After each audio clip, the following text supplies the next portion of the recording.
আমরা আজকে আলোচনা শুনব আল্লাহর হাবিব সাল্লাল্লাহু আলাইহি ওয়াসাল্লামের শান ও মান মর্যাদা।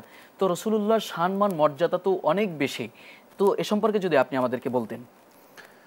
আলহামদুলিল্লাহ ওয়াসসালাতু ওয়াসসালামু আলা মান লা নাবিয়্যা বা'দা ওয়া আলা আলিহি ওয়া আসহাবিহি ওয়া মান ওয়ালাহ আম্মা বা'দ।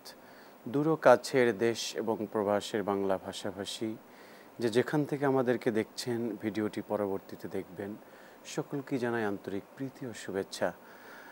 ধন্যবাদ বিজ্ঞ প্রাজ্ঞ উপস্থাপক এত সুন্দর একটি বিষয়কে অবতারণা করার জন্য।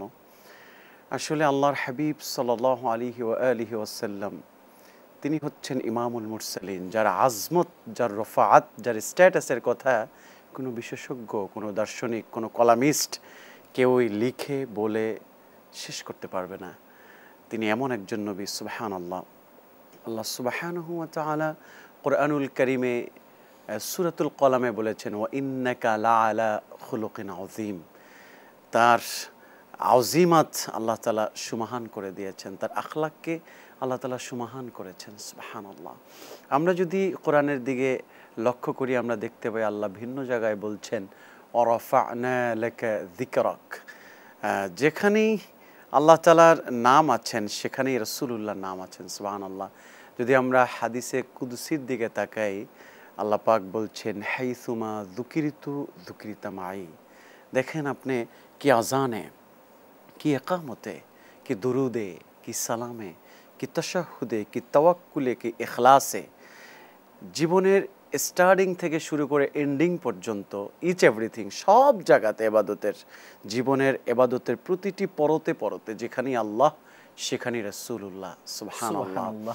আপনি যদি দেখেন সলাত থেকে তাশাহুদে যদি আমরা রাসূলুল্লাহর নামটাকে কেউ কেটে দিতে চায়, সলাত হবে না।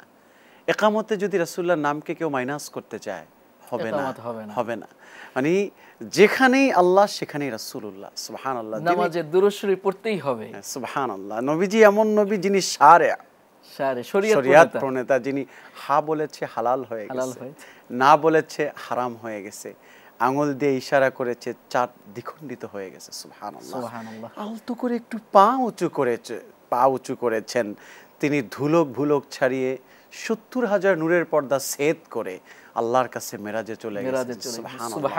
আমার নবী এমন নবী যিনি সরাসরি আল্লাহর কাছে গিয়েছেন। হ্যাঁ, তো এই নবীর আজমতের কথা শেষ করা যাবে না। তারপরে যতটুকু আমরা কোরআন সুন্নাহর আলোকে বলতে পারি ওটাই আমাদের সফলতা, সুবহানাল্লাহ।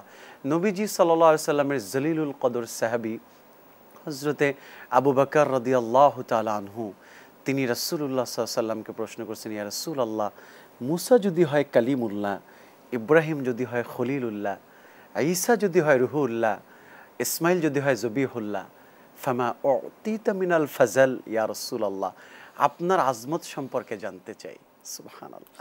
আল্লাহ তাআলা বরদাস্ত করতে পারলেন না, সঙ্গে সঙ্গে জিব্রাইলকে পাঠালেন। জিব্রাইল এসে বললেন, ওয়াকাদ কুনানতু ইসমি মা ইসমিকা ওয়া যাকারতু ইসমি হাত্তা তুযকারা মায়া, সুবহানাল্লাহ। বলেছেন, ইয়া রাসূলুল্লাহ, আপনি আবু বকরকে বলে দেন কথা যে ইব্রাহিম যদি হয় খলিলুল্লাহ, আদম যদি হয় সফিউল্লাহ, মুসা যদি হয় কালিমুল্লাহ, স্বয়ং আল্লাহ বলেছেন রাসূল হচ্ছেন আল্লাহর হাবিবুল্লাহ, সুবহানাল্লাহ। জি মুহতারাম, আপনাকে অসংখ্য ধন্যবাদ। আপনি অত্যন্ত চমৎকারভাবে উপস্থাপন করছেন।